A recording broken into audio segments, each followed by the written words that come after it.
전국에선 지금 어떤 소식들이 화제일까요? 고향 소식을 지역신문으로 알아보는 클릭 전국은 지금입니다. 첫 번째는 경남신문부터 보겠습니다. 아무 이유 없이 흉기를 휘둘러 누군가를 다치게 하는 이른바 묻지마 정신장애 범죄가 심각하다고 하는데요.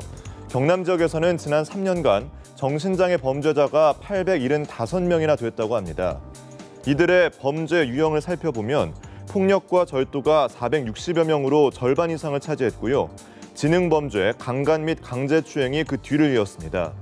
이들의 범행 동기를 살펴보면 동기가 아예 없거나 정신적 기질 등으로 범죄를 저지른 경우가 300여 건으로 가장 많았다고 하는데요. 묻지마 범죄의 증가로 시민들의 불안감 또한 커지고 있습니다. 또 요즘은 먹고 살기가 고달프고 사회가 불안하다 보니 스트레스가 정신장애 범죄로 이어지고 이 범죄 예방 대책을 마련해야 한다는 목소리가 덩달아 커지고 있습니다.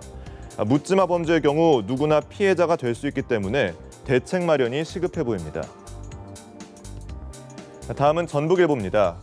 1조 7천억 원의 부채가 있는 전북도 산하 12개 기관들이 빚더미 속에서도 3년간 성과급 잔치를 벌인 것으로 드러났습니다.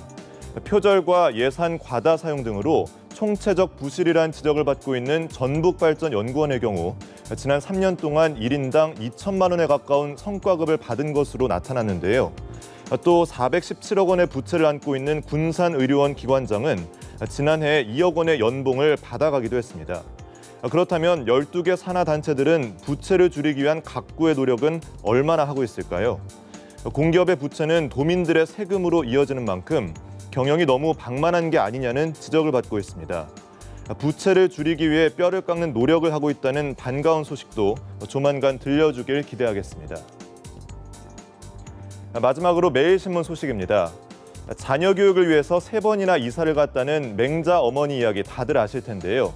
대구에서는 자녀 교육을 위해서 30, 40대 부모들이 관변단체에 가입하는 경우가 늘고 있다고 합니다. 그 이유를 살펴봤더니 대학 입시에 부모들의 사회봉사 점수가 필요한 경우도 있고 자녀들에게 봉사활동을 쉽게 연결해 줄 수 있기 때문이라고 하는데요.